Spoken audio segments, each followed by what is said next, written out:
Looks like the turn-away crowd turned away.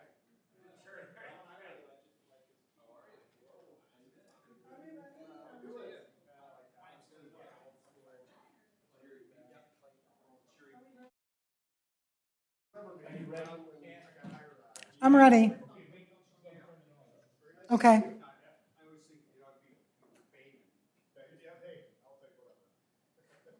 You're all set? Okay. Good evening. It is Monday, May 5th, and this is the Safety Committee meeting. Present are Safety Committee members Steve Salander and Dennis Wallenczak. And the purpose of this is we are looking at the hunting zone, peddlers and solicitors permits, police canine update, Everbridge notification systems, and traffic safety coordinator grant. I am going to turn the microphone over to Police Chief Brandon Began, and he will take it from here. Chief? Thank you. Obviously, we have quite a few different items on the agenda. We scheduled an hour and a half today because some of the items may bring out quite a bit of discussion, but I wanted to make sure we had enough time. So depending on you guys, it really depends on how long we will go. So I will start with the update, the proposed update to the hunting zone for the city of Oregon. The last time that this hunting zone ordinance was updated was back in 1997. So obviously the city landscape and buildings and development within the city were much different than they are today. So we were looking at the hunting zone map, and shows that if you're able to pull up the overlay that has both the blue and the red lines in there.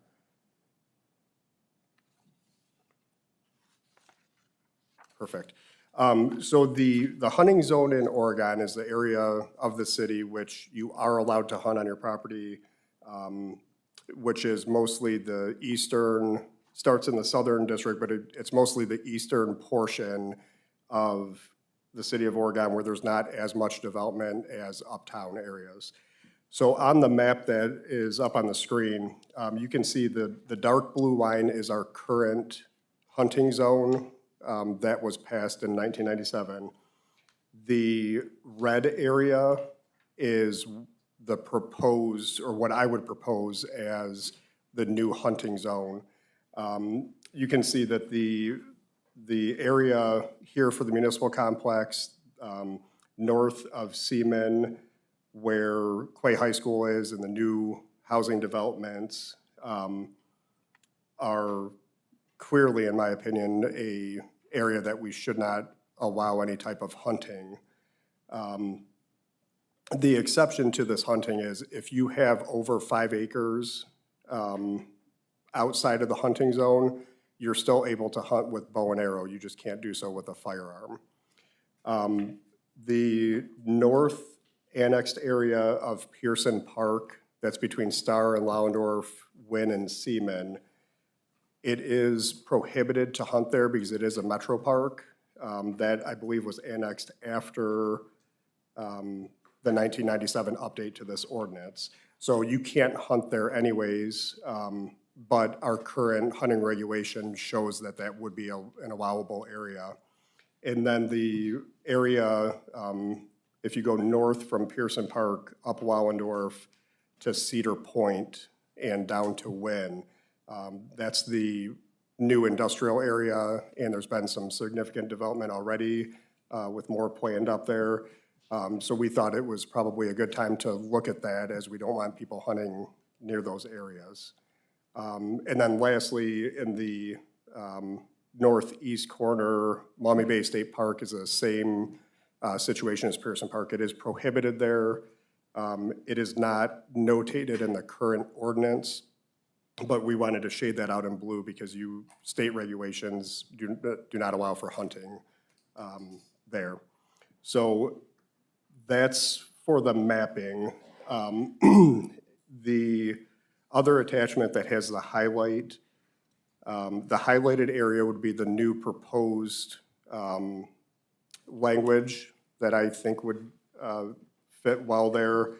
And we also notated in there that hunting is not permitted in Maumee Bay State Park without prior authorization from the Ohio Department of Natural Resources or any other state entity that would give any type of hunting permission there if it's for population control or something of that nature. The red X'd out is what the current ordinance language is, as laid out in the map in the blue area. Again, this doesn't prohibit anybody from using archery in any area of the city that the homeowner has more than 5 acres. It would still be prohibited to discharge a firearm within 400 feet of any structure without the prior permission of the landowner or tenant, or to shoot from, on, across, or along a public roadway. Trapping is permitted. We would keep the same restrictions with that.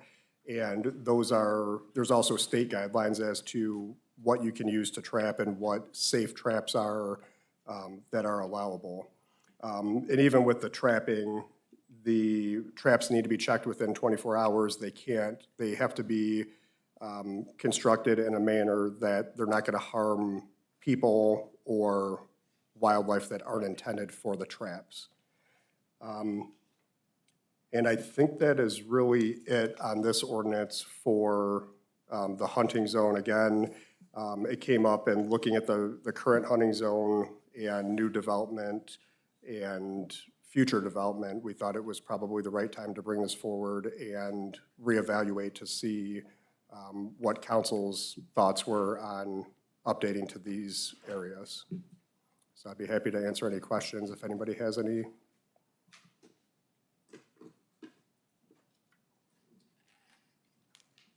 Anyone have any questions? Ms. Chairwoman, Mr. Walensek? thank you. Chief Began, in the new hunting zone, it kind of does a loop-de-loop around, I'll call it the Drake block. Everything inside that circle would be off limits, correct? So That would be Wynn, Seaman, Lollendorf, Corduroy. correct. There is the one full box that's in there that is Wynn to Seaman to Wallendorf to Corduroy. Yes. So that would be allowed in there, but if you go a little bit further to the east, the block that houses Quay, just south of there, the block that houses a municipal complex. And I know that the block that's to the west that would still be allowed, there are people who hunt that on a pretty regular basis. Okay, so the block with the new spec building, the Crane Company, the Drake subdivision, you can still hunt in that section. That is correct. How is that so different than right across the street? Are you talking about to the east of there, where the school is? No, talking about both the vineyard across here, but then on Corduroy Road, you have housing along there, and you have the industrial park right across the street on Corduroy. We're saying we're not allowed to hunt in the industrial zone, but right across the street from the industrial zone, which has a for sale sign for being zoned industrial, you're gonna be allowed to hunt there with the neighborhood in that block, but we don't want it around other neighborhoods. Right, and that is one of the challenges with this whole thing, because the entire hunting zone has housing, has some businesses, has some development to it. And, you know, the new industrial zone, that is more for the proposed or the future development that will take place. But, I mean, you could make an argument for the entire city. I mean, there is some sort of house or structure in every single block within the city.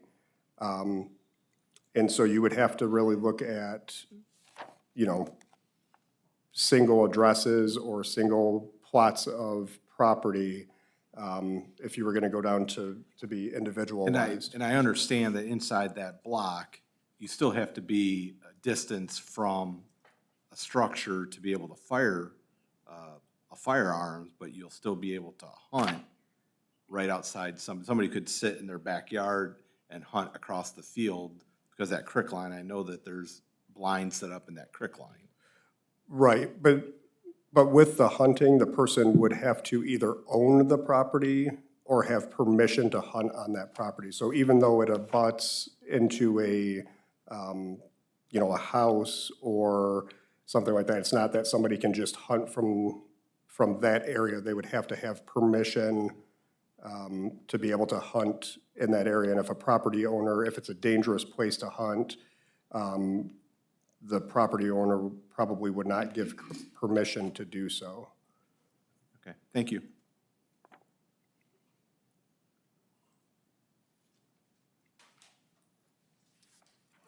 Anyone else?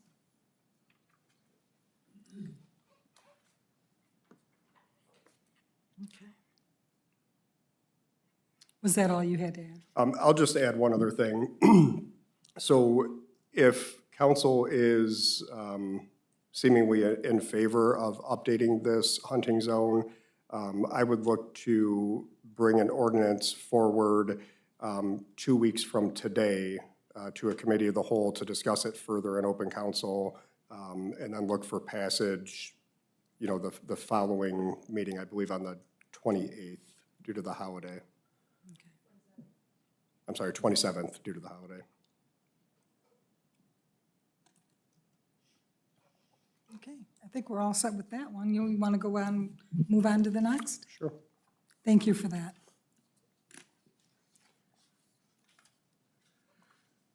So the next topic that we're bringing forward is for solicitors and canvassing and peddling within the city. To give a little background on why this is coming forward, currently we do allow solicitors within the city of Oregon, but they have to go through a permit process, which is done through the Office of the City Administrator. So this is something that Sandy Garverick handles on a regular basis. Anytime that somebody wants to come in and go door to door, they have to go through the permit process. They have to have a background done. They have to be logged, approved, and there's other stipulations that they always have to carry their ID with them. They're not allowed to, if you have the Klingon window sticker that says no solicitors, they're not able to go to those houses. But the majority of the process is held with the city administrator's clerk or secretary for that. That process now is they would go start the permit process in her office, In the past, they would come to the police department to do some of their background checks there that we were able to run through our databases. Once that came back, we would check the criminal history to make sure that the prohibited, if anybody's been convicted of a prohibited crime in the past that would bar them from being or receiving a permit for solicitation, we would then report back to Sandy or that whoever's in that position, and the permit would either be denied or it would be approved. Then the process would go back to the police department where we would log it because our officers are the ones who are going to be called to deal with solicitor situations. And we keep a database of that our officers can look at. If we get a call that somebody's soliciting, they can go on there and check, see their permit, and then they can check to make sure that that permit is still valid.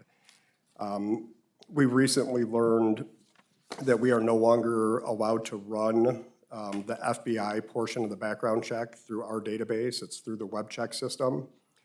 And now these people who are applying for the solicitor's permit would either need to have their fingerprints rolled with an ink pad and on the correct paperwork, and they would have to send that in. That could take a week or two to get back. It could take 6 months to get back, but we can't do it electronically within the police department using our system anymore. The other option, if they didn't want to have their fingerprints rolled, would be to go to another business or entity that is able to run those types of backgrounds, pay to have it done there, and then they would come back. So Assistant Chief Spangler had worked on the two ordinances after talking it over with the city administrator and the law director, and he has prepared 2 attachment A's, which will be in your packet. The general discussion related to this would be, one, completely eliminating solicitors' permits within the city and not allowing anybody to be able to solicit or canvass or the peddling. Or if council wishes to keep that as an option, we needed to make some updates as to, we believe it would be best situated for the police department to handle the whole thing because we are involved and we do the background.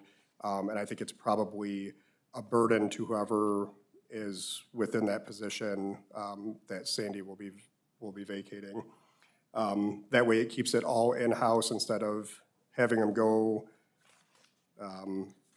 start the permit process, go to the police department for the background, go back to the city administrator's office, and then once it's all done, back to the police department to be logged in our database for all of that. So the first, I believe in the packet, the first one would be for the city to then get rid of the solicitor permits and just disallow it. The second attachment would be making those changes to allow the process to go through the police department, and our records clerks are happy to handle that, and it just keeps it more centralized, and it keeps people from bouncing back and forth and the frustrations with, every time they check one office, they say, hey, you have to go to the other office and back and forth. We also have made some changes, to the process with that being the police department. It talks about the fingerprints and the background check and how they would do that.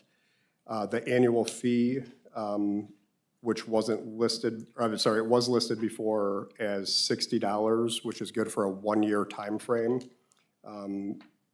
We would ask for it to be bumped up to $75 per applicant for a 12-month period.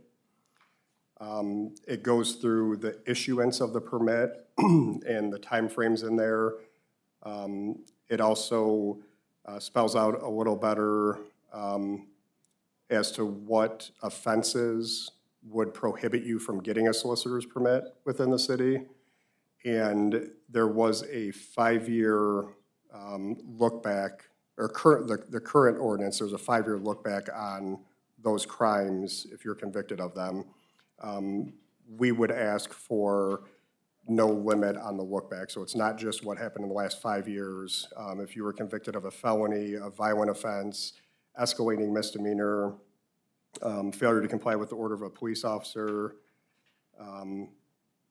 and any type of violent crime, that you would be prohibited even if it was past the 5-year mark since you were convicted of that. To give a little rundown, if our officers are often called to deal with solicitors, and for the most part, it's us coming to check to see if they have a valid permit. The permit must be displayed when you're going door to door and soliciting. And the biggest issue we run into is people who don't have a permit and they're going door to door trying to make sales or canvassing. Our typical response to it is to go and speak with the person, explain the process, and turn them over to the city administrator's clerk to start that process. If that person, excuse me, or that company fails to do so, then we would look into issuing a charge for that. But we get called quite often. People just aren't aware of the process, and we lead them in the right direction and we don't cite them. I pulled the statistics for the last 3 years, and there have been 5 people, excuse me, 5 people who've been charged for violations of the solicitor's permit. That's either from not having a permit, or if they violate any of the terms that are laid out in the ordinance. So if somebody's pushy, if they try to push themselves into the house, or if they are told no, that they need to leave and they refuse to leave and they keep going. We've had 5 offenses, and all 5 of them took place in 2023 and 2024. So it's not very often that we have to charge somebody, but it is on a pretty fairly regular basis that we do run into these people, or we're called to deal with them. And most of the time, they're just unaware of the process. They get on the right track and they either stop doing it or they'll come in and get a valid permit.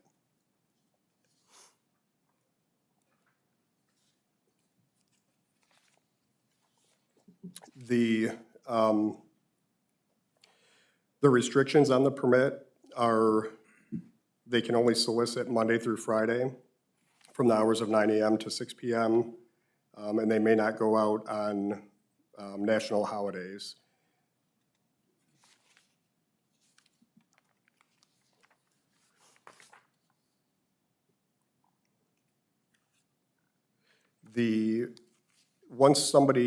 Each solicitor's permit is issued to an individual person. It's not issued to a business. So the person who's going door to door must be the one who has the permit. A business can't come in and get a valid permit and then just send whoever they want out. Every person who does it has to have a background check and go through the process, and it's issued per person.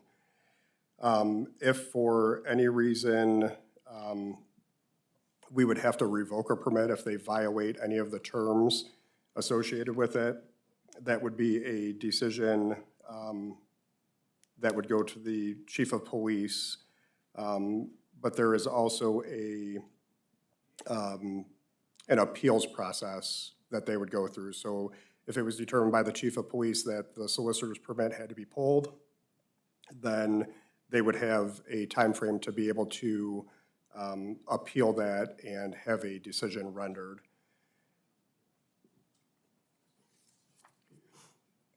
And there are a few exceptions to who would need a permit. Some of these people who go door to door, anybody who's making a sale of baked goods, fruits, vegetables, eggs, or similar agricultural products, dairy products, a minor under the age of 14, so kids who are doing sales as fundraisers for school, are allowed to do so without a permit.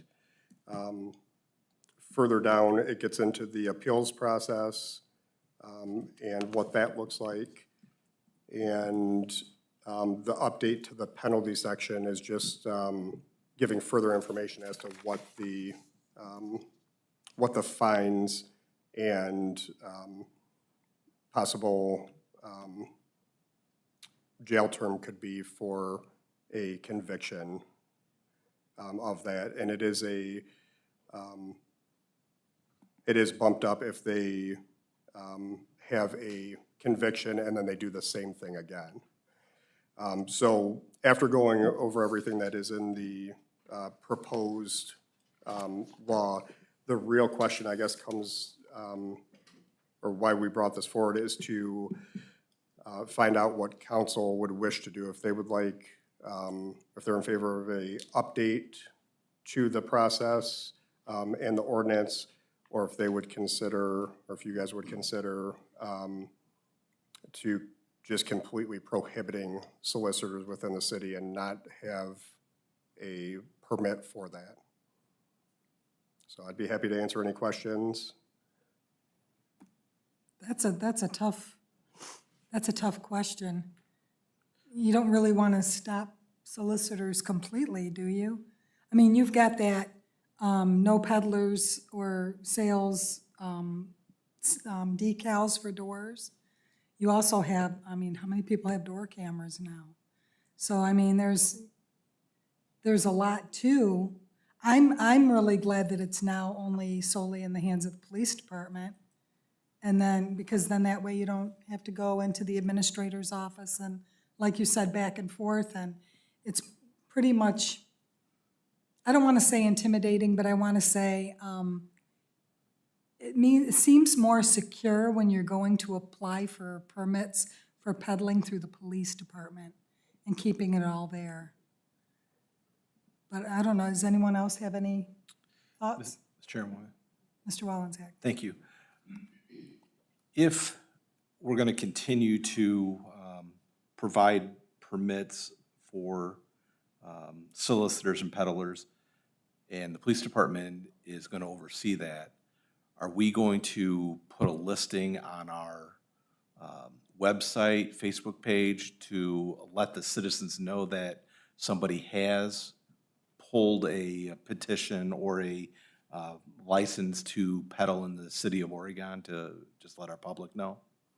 I believe that's something that we could do. We just have an internal database now. And if somebody does call in, we can verify whether or not that person is on the list. But I think that is something we could probably put up on the city website. They do update fairly regularly. We'll have, a big group of people come in and add permits. So keeping it on a website, probably not posting it to a Facebook page, just because we'd be putting out updates on a fairly regular basis. Yeah, just so there's a listing so that people can identify who has been through the police department seeking those registrations. And then also, even if we take the action where we are going to prohibit the peddlers and solicitors, I still think there should be an exemptions for children under 14 years of age that are selling Girl Scout cookies, Boy Scout troops, putting a lemonade stand at the street corner. We gotta still allow kids to be kids and earn a couple dollars so they can go to the corner store and get something. So I still think there should be exemptions in there for young kids in the community to sell door to door. I would agree with that. That's a good idea. Thank you, Mr. Chairman. Anyone else have any comments or questions? Mr. Chair? Mr. Sandwood? Thank you. I would agree with, I kind of personally, I lean a little bit towards the prohibiting just because it can be kind of I guess, disturbing maybe, disturbing people, and people get very self-conscious on that. And I worry a little bit about more of the elderly being taken advantage of. But I do agree if everybody else were in the feeling of that too, allowing kids and such to go do their thing as well, if they want to shovel your walk or mow your grass or something like that. I think for kids, I think there should be yeah, a minor allowance of that. But other than that, that's kind of, I lean personally just a little bit towards the prohibiting, so. Chief, do you have a number of how many registered in the last year or two to go door to door? Yeah, we just had a large group come in last week who are going through the process. It really depends on the year. It fluctuates quite a bit. When the storms came through a couple years ago, just for example, quite a few roofing and siding companies would pull a solicitor's permit to work in that short time frame afterwards. I know the neighborhood that I was in, we had multiple, roofing and siding people come door to door. So if there's a outlier event, like a big storm or tornado, you would have a pretty big influx of that. We're typically seeing things like pest control. There's a lot of students, college students who come over and they'll do like fundraising, or really, they'll get paid to go door to door and try to sell books is a big thing that we see. But like I said, it really does fluctuate quite a bit. When one of the national pest companies came out, they sent a bunch of people at once, and then it'll be, not quite as many the next year. Would we be able to pick and choose what type of solicitors we want, or? I would probably caution against picking and choosing what businesses, or what types of businesses could do it. I think if we keep the permit process, even with the updates to the ordinance, I would worry about, civil litigation if you allow one company, and just the optics of it as well. You allow one company to come in, but then a competitor you don't allow to come in. I think if you offer up the permit process, my personal opinion, if you offer it up, anybody who meets the criteria and isn't prohibited would be allowed to do so if they completed the permit process. I think that's kind of a difficult situation if you kind of pick and choose. Right, I mean, I agree with Mr. Wallenczak and Mr. Salander, especially with our age, the older people that live here. It really makes me uneasy thinking of people soliciting door to door to them. Because, I mean, that's very vulnerable, especially if they had a storm damage come through and then someone's coming in saying, you need this, you need that kind of thing, so. Yeah, and I would say, I mean, we do get, especially when we had our own dispatch and they could check the database to see who had a valid permit and who didn't. We had a lot of people, it's a pretty big annoyance to have somebody come to your house unsolicited, just to come over and try to sell you something. Sometimes they can be very persistent. I mean, but we get even though there's only been 5 people charged in that time frame, we get a lot more calls of people who are checking to see if they truly had a permit, because they're annoyed or irritated that somebody came door to door. And you can put the stickers up, and people do that. But they're kind of a smaller sticker, and those people they need to look for it, but they can miss it, and it can just be an annoyance, and that's why we wanted to bring forward both options, for that, in case that is felt with city council as well. And it doesn't have to be those decals, they can put it however they want, as long as it's stated no peddlers. Correct. Madam Chairwoman? Mr. Wallenczak? Thank you. Chief Beacon, you did bring up weather events. Would we allow exemptions for weather events? Because I know people in my neighborhood got new roofs, and they would have never got a new roof unless that person knocked on their door.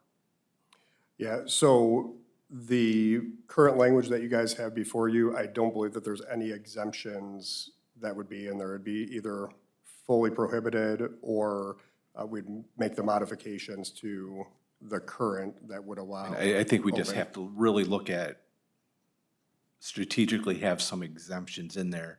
because I know for a fact there are multiple people in my neighborhood that would not have a new roof on their house unless somebody knocked on their door to discuss the hail damage that happened and help them get new roofs. I agree. Now, that's what I was talking about, can we pick and choose? That's what I meant. Can we pick who's allowed to go door to door? I mean, not, like if you're selling something, of course you can't choose who can sell and who can't. But what entity, like if there is storm damage and stuff like that? Yeah, with the two current examples that we have, we don't have language in there that would allow for the city to pick and choose. And I'm not asking you to pick and choose, let me make that clear. I'm not asking you to pick and choose, but there are certain events that happen where it does assist our population. And that's all I'm asking. We look at what we can do to exempt on a weather event that is of scale like that, or exemptions for people under 14 years of age that are selling for school fundraising or club fundraising. That's what I'm looking for. Okay. Yeah. And we could look in, there may be state regulation that would still allow the 14 and under. I don't know if we've ever had a call for anybody, a child going door to door selling candy bars or, you know, popcorn for the Boy Scouts or anything like that. This is, our concerns with it are just from the normal businesses and not for, you know, the fundraiser type things. Any other comments or questions? Madam Chair, Mr. Mazer? thank you. So we did kind of, and that's why we brought up the potential of, just for discussion purposes, prohibiting it, because when we looked at other communities, there were some communities that just outright prohibited it. So we just wanted to put that out there as a discussion item. Also, just as a note, when you go into like some of the grocery stores, they don't have to get a permit. They're still allowed to solicit if the store allows them on their premises to solicit some of the patrons that come in and out. And if you've ever been to, just pick one, Walmart, and saw somebody there asking you if you wanted to join their program for electric rates or something, you could get a $100 gift card if you sign up today. You know, they're allowed to without a permit because they're not in the public, they're in the store on private property. So just want to make a note of that. Mrs. Paul, Mr. Reeves? not that I'm confused by it, but would that eliminate political and/or churches and stuff like that? That, you know, how you would get those people? Go ahead. Sure. That would not prohibit the political. That is protected. That is not something that we can prohibit. I don't believe we would be able to prohibit it in any manner. What about religious? I believe religious would fall under the same as the political. They're not attempting to sell anything. If they're just coming to talk to you about their particular religion, I don't think we could prohibit that. Obviously, if they did something and they were persistent or disorderly with that, that's a different story. But the political and the religious would both be something that, even if the city council wanted to take action on that, we would not be able to. Okay. They would have to abide by the no solicitors on the door, correct? Everybody would have to? For the, yeah. Well, peddlers and solicitors, you're Yeah, selling. I It's don't just think for that. selling. Yeah, I don't think that it covers any of that for, if they're not coming, if they don't fall under the solicitor definition in the ordinance, we couldn't prohibit them from doing so. So the political, even if you have that up there, it would not be a violation because they're not truly a solicitor. Okay. And the same for religious would be my interpretation of it. Thank you. You're welcome. That clears it up. Thank you. And I did just want to mention, so Ryan opened up or Assistant Chief Spangler opened up the database. We do have 13 current solicitors permits that are still active. Some of them, as far back as 2023 is when they got their initial permit, and then they just have continued on since 2023. But we have 13 active, and we have 14 who have started the permit process, who will soon likely be permitted once they go through the background and everything else, unless we make changes. Mrs. Pauloff? Mr. Reeves? Thank you. What about, I mean, and I don't have issues with it, but, you know, like I'm coming through Curtis and you'll see college painting and stuff like that. Are they allowed to just put those out in the, you know, like, I know they're not supposed to have them in our right of way, but does streets or something like that pick up those signs, Mr. Major? You like signs at the, I'm sorry, I they'll was put just college thinking- painters and stuff like that, or? Well, I'm sorry, can you, Mr. President, or Chair, I was trying to understand what the question was. any sign in the public right-of-way is removed by our streets people if they're out. So no sign is permitted in our right-of-way. We don't go out looking for them, but if they come across them, they try to take them out. We've been more than fair with them because garage sale people put them up and do a lot of complaining. But if there ever is any, and certainly we hear a complaint, we'll pick them up. Okay, to me, that's sort of like the soliciting and things like that too. But, like I said, I don't really have an issue of, you know, it's, like you said, college people trying to, you know, during the summer and late spring, summer and early fall, trying to make some money to advance themselves in school. If I may, Mr. Mazur? a temporary sign in your yard is different, falls under a completely different part of the zoning code, and it is allowed. So a temporary sign for somebody that has, say like they had their windows changed out in their house, Okay. and they put it in their yard, and it's not in the right of way, it's in the yard, that's totally different. That's okay, as long as they meet the rules of the zoning code, but that's not solicitors. That's a different, totally separate code. Thank you. But the one that you're saying, the college kids advertising for a business that is actually not permitted. That's the advertising side, that's not permitted. Okay. Thank you. Thank you, Mrs. Chair. Anyone else have any questions or comments in regards to peddlers? I would like to add one thing that came from some of the comments on this. If there was a desire by council to to prohibit solicitors with the exemption of, you know, certain things like the storm damage, that is something that we could prohibit solicitors in general. We could make modifications, prohibit it in general, and expand the exceptions portion of it, which holds for the minors under the age of 14.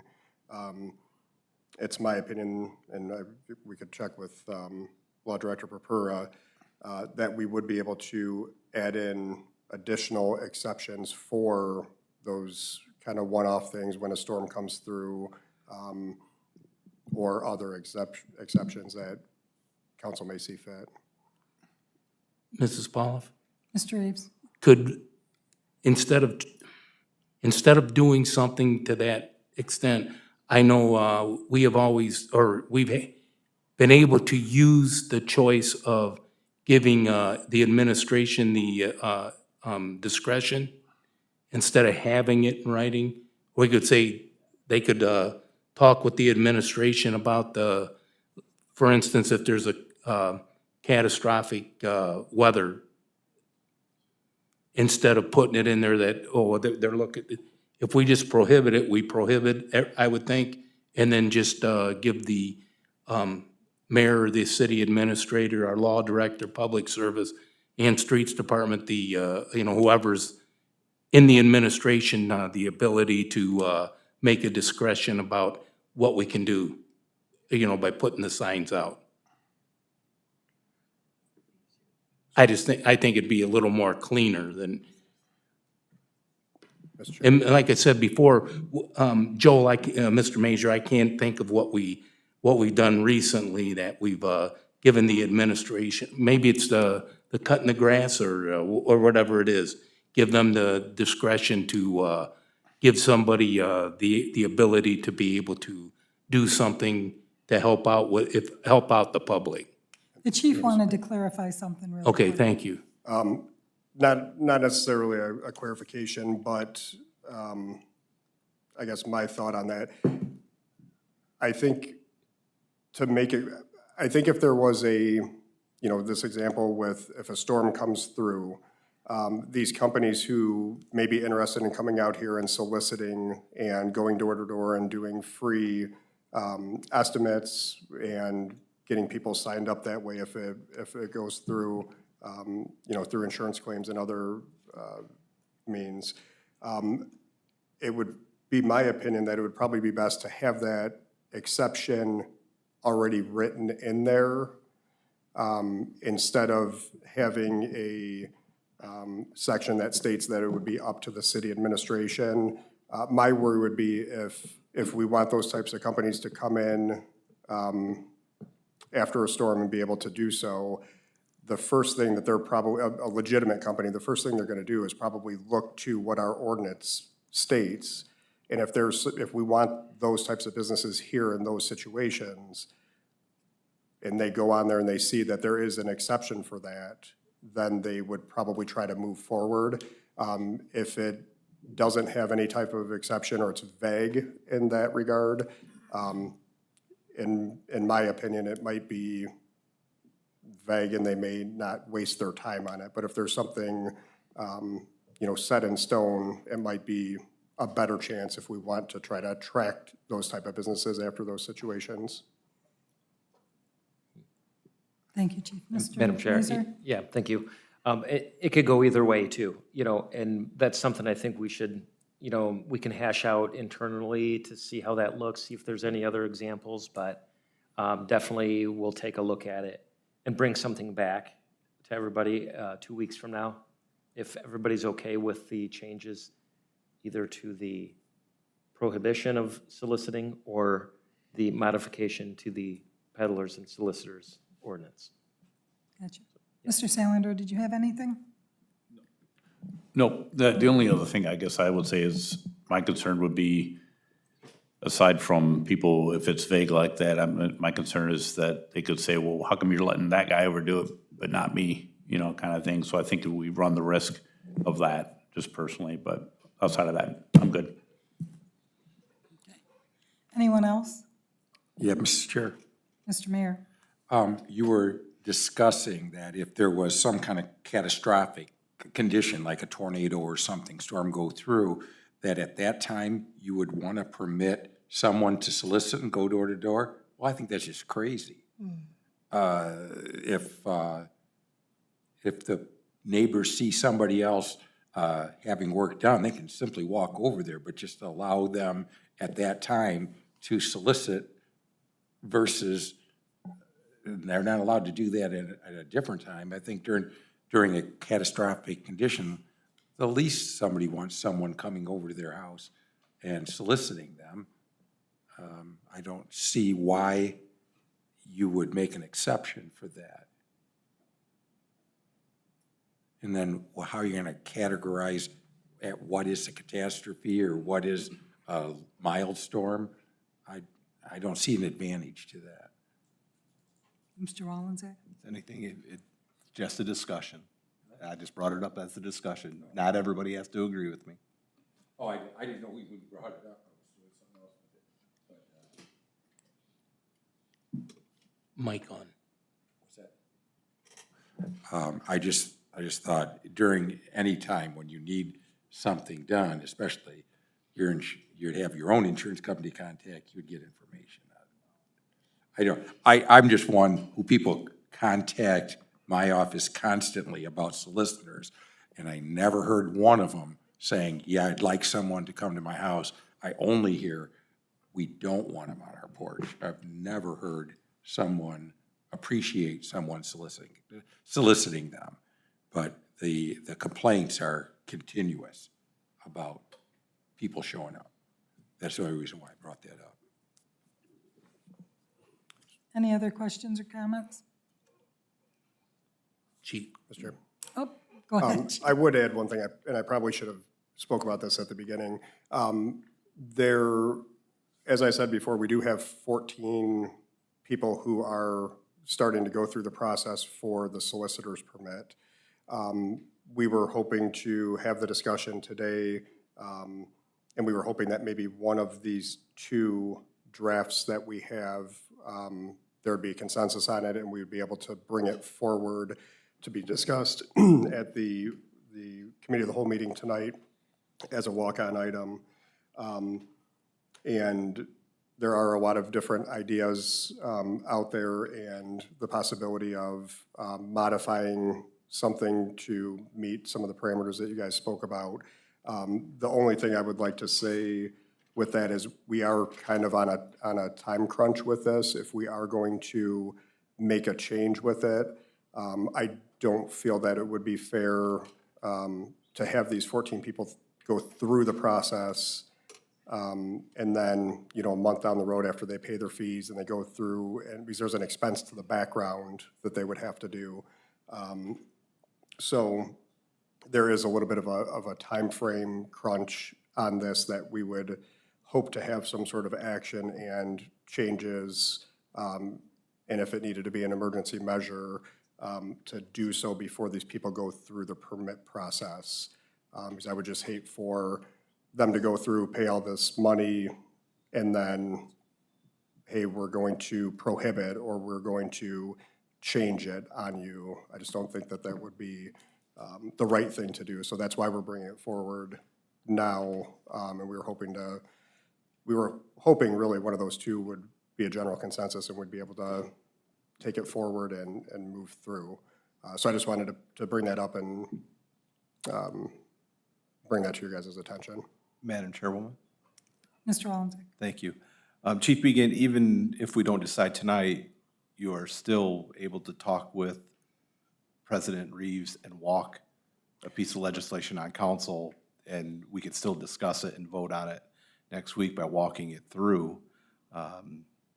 But the 14 people that have already initiated the process, I would have to ask Ms. Papura, are they exempt from this since as they start the process, they are allowed to? Can we kind of pull the rug from underneath them once they've initiated the process?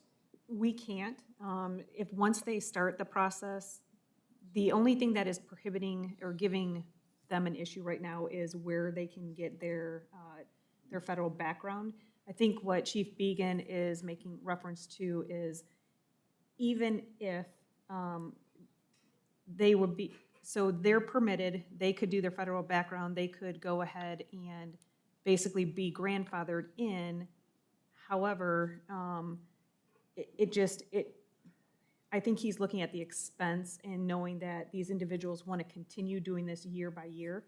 And due to the fact that the permits have an expiration, I think he's looking at that side of it. But would they be grandfathered in?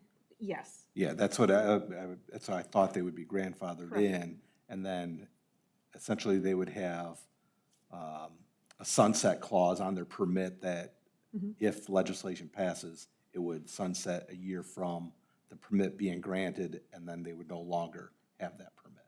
Correct. Okay, thank you.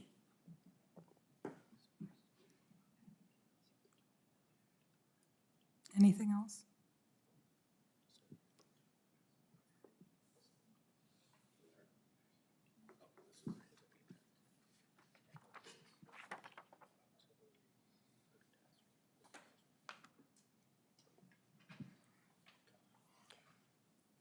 Okay. So are you set with that? Are you ready to move on, or did you have something to add to that, or?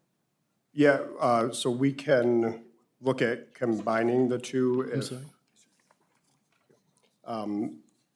if we were looking at prohibiting and adding in the exceptions and additional language that isn't in the exceptions now for the catastrophe. That's something that we can try to rework and maybe bring forth next week as a additional item. Were you hoping to get a general consensus this evening? Madam Chair, yeah, yes, the answer is yes.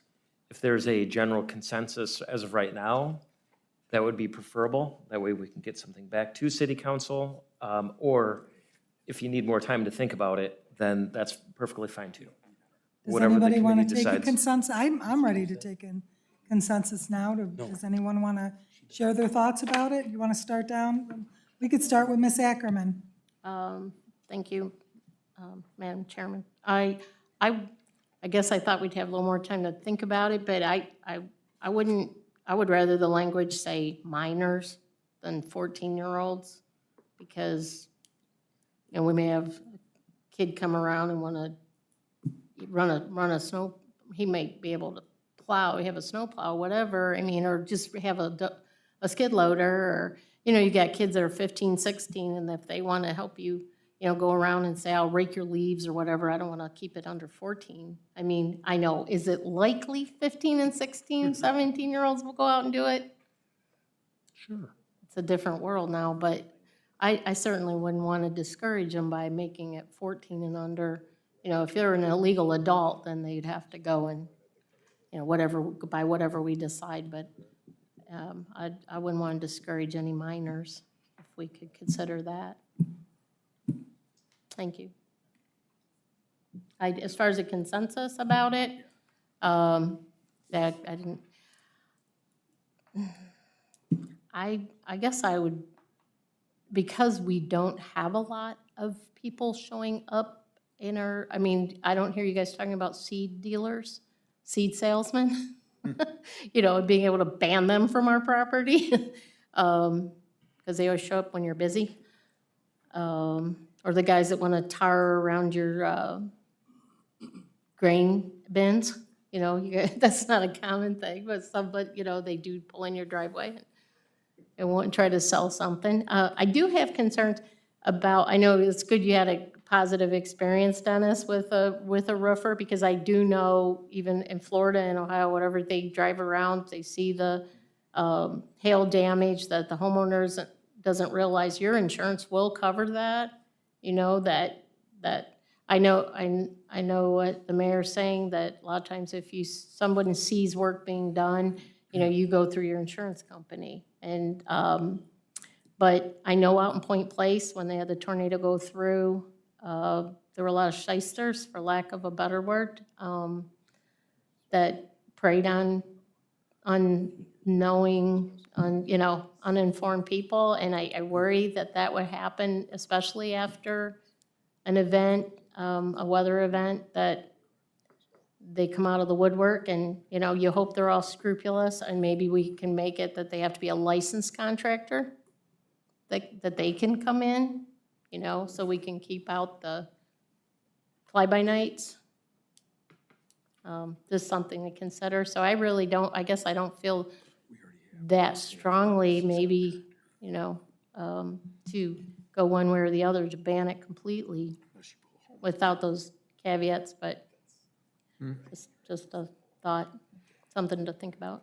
Thank you. I don't really have a strong, you know, really 100% strong feelings for myself yet. Sorry. Sorry. Madam Chair, Mr. Mayor.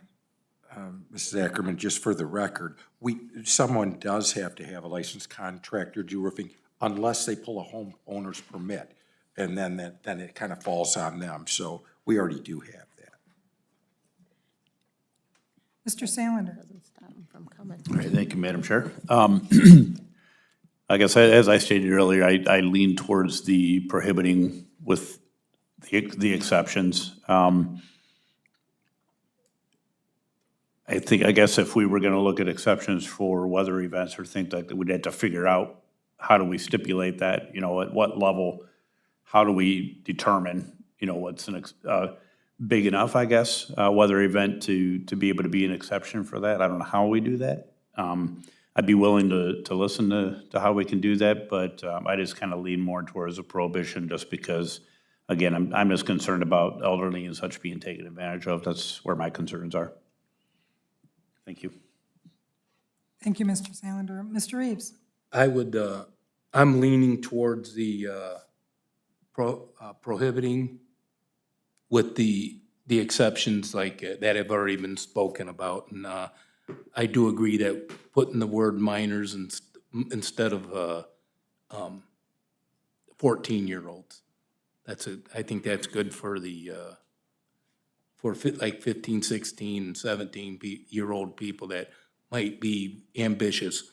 I know quite a few of them, after being in education at that age, are not ambitious, but some would be. So that would be the prohibit with the few exceptions that we had talked about. Thank you. Thank you, Mr. Wolensek. Yeah, and I will agree with my fellow council members. I could go either way, but if it goes the prohibition on them with the exemptions, and my experience with a contractor was a lot different than other people's, and if the majority says they don't want to put in an exemption for weather events, I'm not gonna die on that hill. You know, if people don't want that, then that's fine with me. But I had a good experience, and I wouldn't have gotten that roof I wouldn't even have thought of that if that person didn't knock on my door, and they started down the street knocking on doors, and many, many people in our neighborhood got a new roof because of that one knock on the door. So, but I'm not gonna die on that hill. Thank you. I myself, I lean towards prohibiting. We're in a totally different society now, and there's more people that don't want people coming to their doors than not.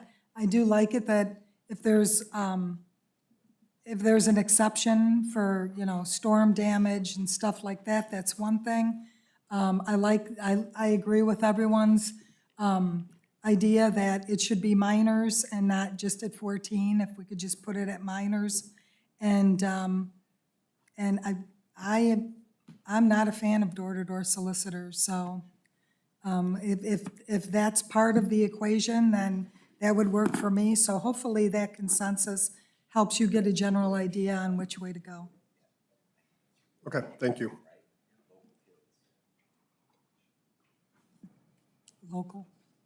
Local, yes. Residents of Oregon for the minors. Yeah, residents, because you don't want other schools coming in or anything like that. Does that work for you? Got that girl. Yeah, we can look at it and come up with some language and see, especially with the, we can just change the age, a minor under 14, just change that to 18. And yeah, we can take that under consideration and come up with some new language. Okay. Any other comments or questions before he moves on? Okay. Whenever you're ready for the next item. Okay, thank you. I'll go through this pretty quickly because a couple of the other items may take some more time. So I just wanted to give a general update with the grant funding for the grant that we've talked about many times that we got last year. During that grant, or in that grant, we were awarded the ability to purchase and train and all the equipment for 2 new K-9 units. It's been a few years since our previous K-9 unit, who was His name was Grimm, and he's since passed away. And he was with the handler, Sergeant Martin, who's going to be retiring here pretty soon. But we've been doing our due diligence on that. We're looking forward to getting rolling with that a little later this year, and probably putting out for bid and making selections as to who those officers would be, who we would choose to get the canines and go through the training. It is a very important decision with these two. You can't just give these canine positions to the most senior person. It's very specific, and we have to make sure we get the right people in those spots. I can think of a few people off the top of my head who would probably be very good canine handlers, but we'll start going through that process here as we roll into summer, make those selections, and get it set up so whatever company we end up going with, we can get the ball rolling, get them to their canines and their canines chosen, and get them in through training and purchasing the equipment and vehicles and everything that would be associated with that. So I was going to go into it a little bit more in depth, but for time purposes, I just wanted to update you all that we are starting to roll with that process, and we look forward to what that will bring. Anyone have any questions? Yep. Madam Chair, Mr. Salander? thank you. What, I don't remember, I'm sorry, was it 1 or 2? So two dogs or 2 canines is what we were awarded in the grant. Okay, And all the vehicles and equipment that would be associated with both of those. okay, that's what I thought, I just want to make sure. Okay, thank you.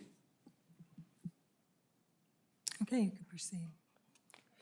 Okay, the next item I am going to turn over to, I think Paul Roman was going to speak on this, and Chief Quayton O'Brien. It does affect the entire city, or most departments in the city. We all have a little part in this, but I'll turn it over to them to discuss. Madam Chair, Mr. so Roman?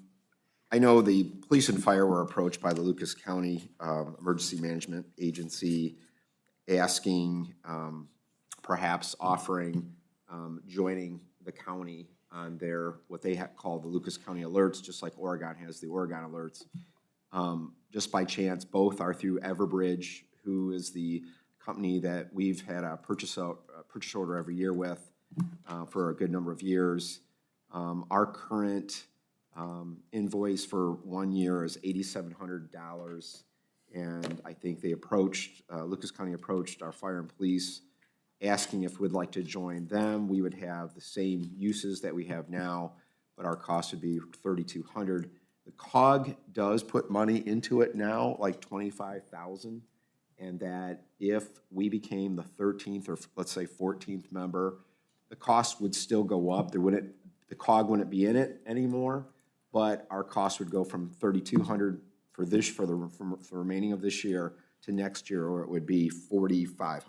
Okay, but either way, there's a savings. I think when we were approached with this idea, I guess my only concern was when you read through their agreement, and in particular, Section 3, they talk about Oregon's uses. And the first paragraph just says, you can use it for all non-emergency situations. Oregon can initiate it, send it out to their residents, and to me, this is more like the rec department sending out messages to teams and coaches and so on.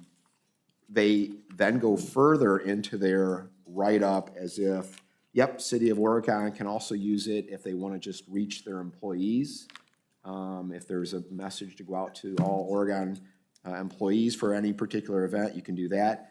But then when it came to emergencies such as police, fire, weather, Lucas County's operators have to be the ones carrying out that alert. So if police and fire had, let's say, an evacuation, the protocol would be our police and fire going to Lucas County EMA, giving the area that they wish to, evacuate, and their operators would handle that call out. They would send out that alert.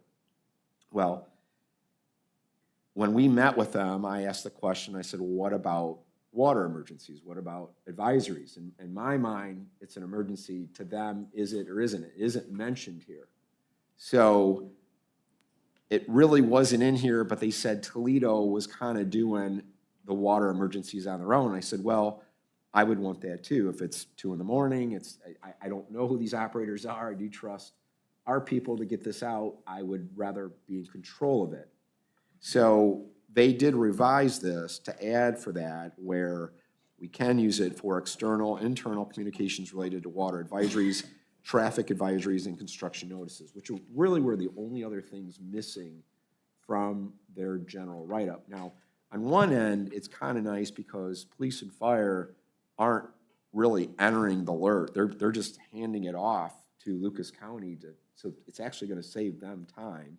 And I'm sure you could do it for public service, for water emergencies as well, but personally, I don't know, I'd rather control that. But I think for us, this is written in a way where you can do either or, okay?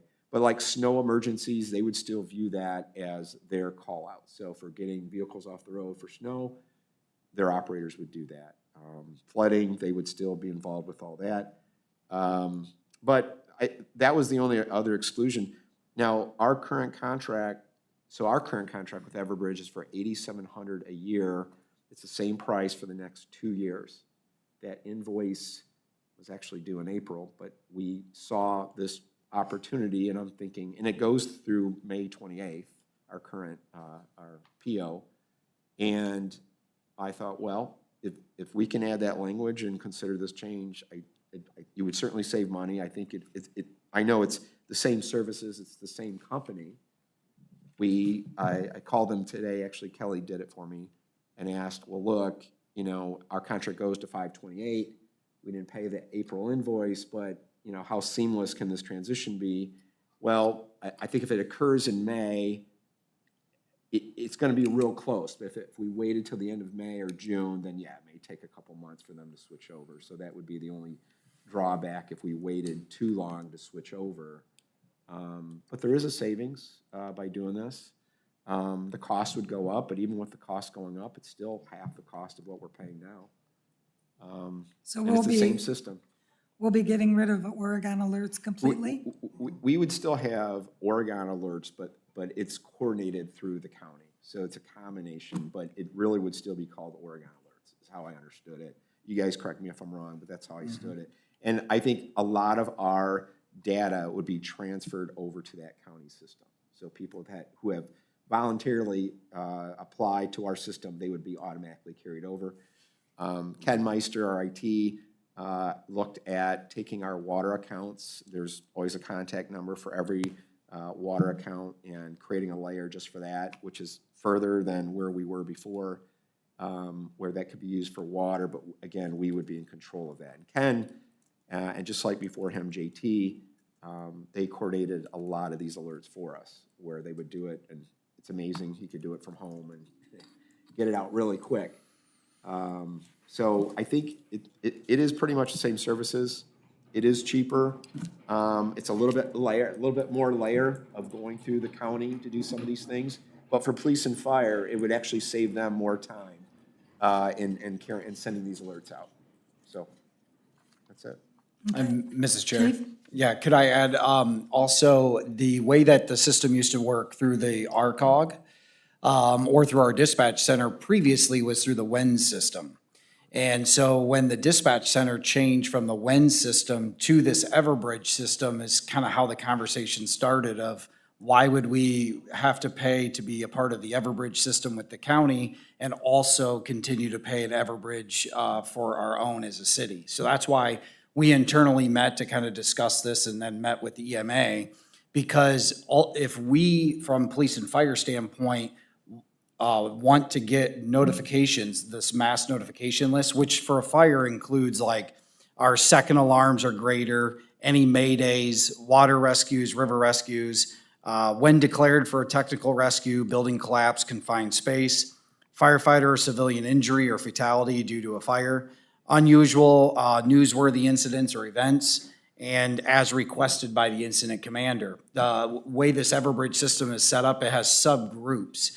So if our battalion chief calls for an investigator, they can just have a subgroup. It's automatically going to dispatch those individuals that are in there.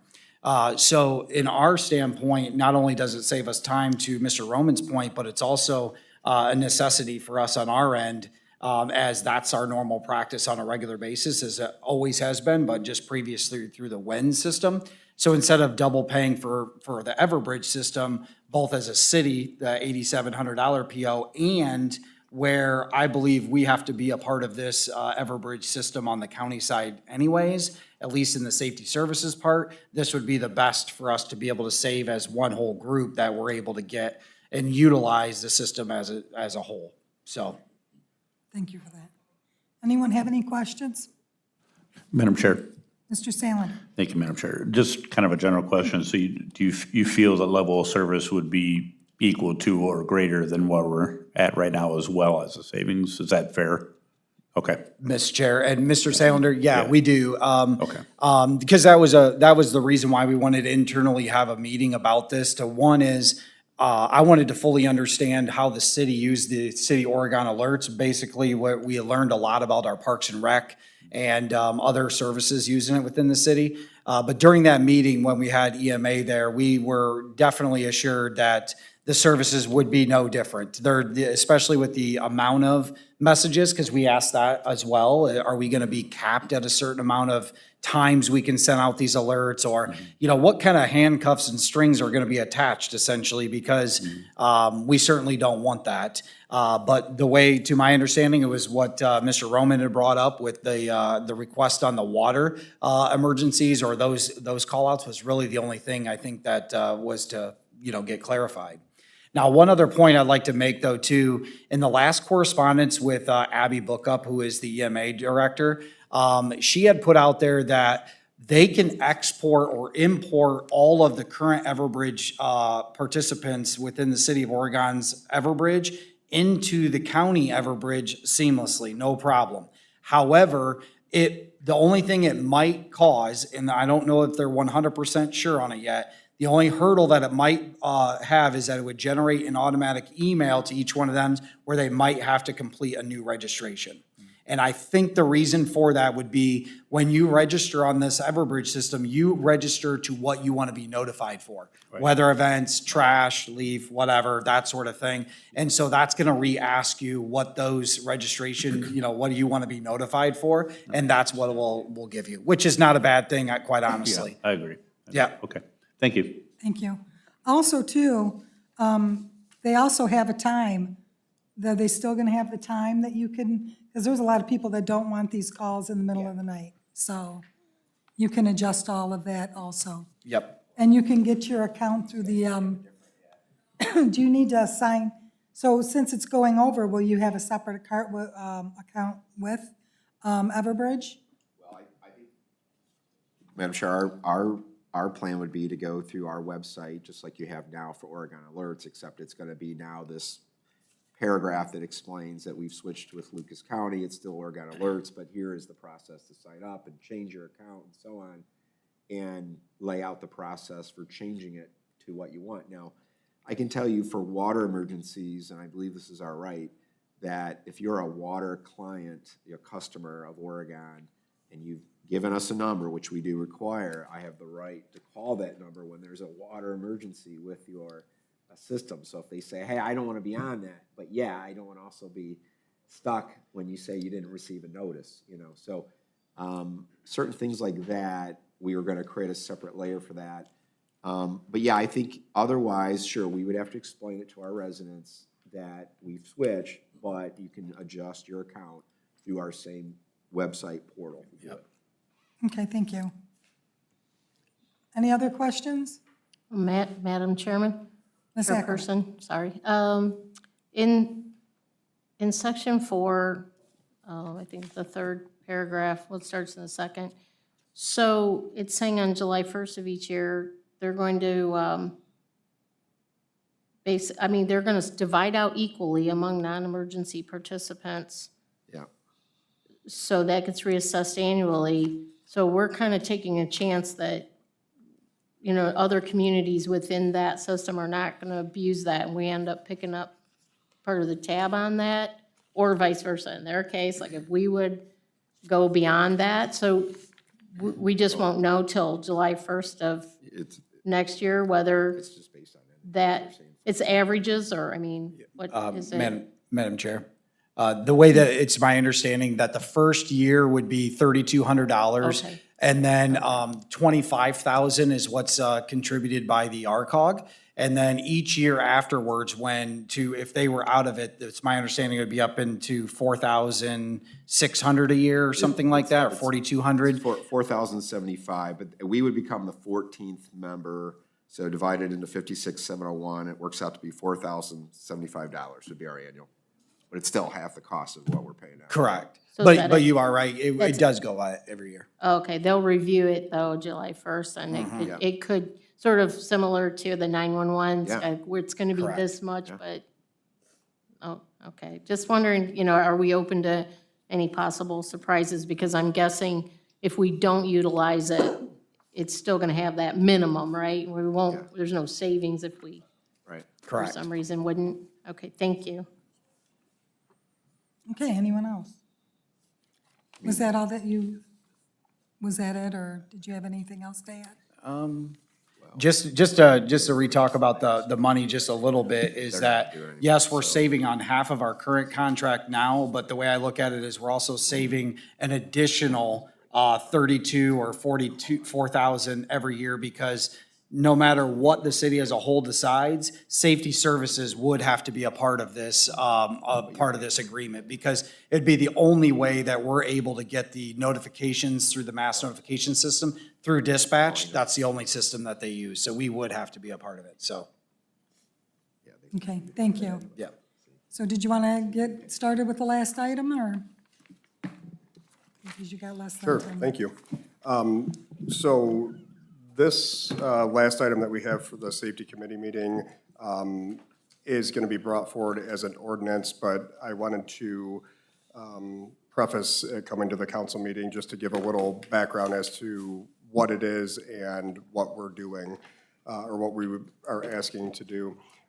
So our police division participates in, it's a statewide effort, but it's broken down into local coalitions for Ohio's Safe Communities and traffic safety.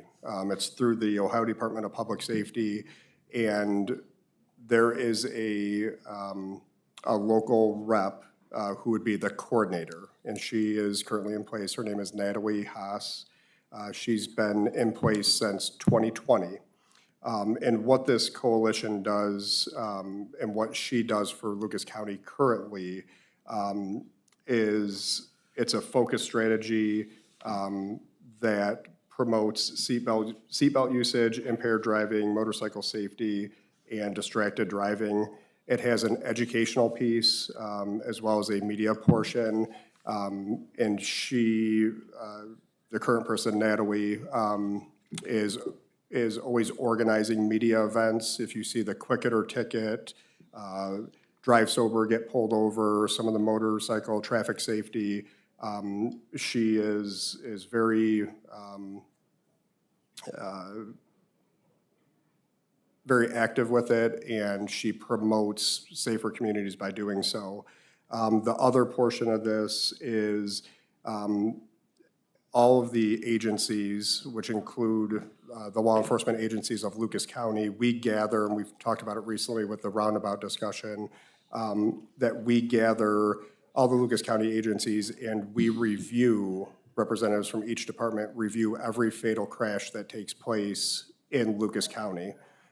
We review the crashes, we review the cause of the crash, and we try to look at improvements that can be made, whether it is with roadway, if it's with education for driving, and what that is. So the coordinator really facilitates all of this for the local group as part of a statewide effort. She is currently, has a contract with the Ohio Department of Mental Health, or Ohio Department of Health. And the agency that hosts her will submit for a grant, and if the grant is approved, that traffic safety coordinator position would be filled, and it's all grant funding. So there's not a cost to the city in any aspect, other than having to front the money as a contractor, and then we are fully reimbursed. So in the end, there would not be a single cost to the city. We were approached by one of the state reps for Department of Public Safety, and they are looking to move all these positions over to a law enforcement agency as a contractor, as opposed to Department of Health or another non-law enforcement agency. And part of that is because she's so active with the law enforcement agencies and the fatal crash review, and it takes a very active role in that with law enforcement communities as well.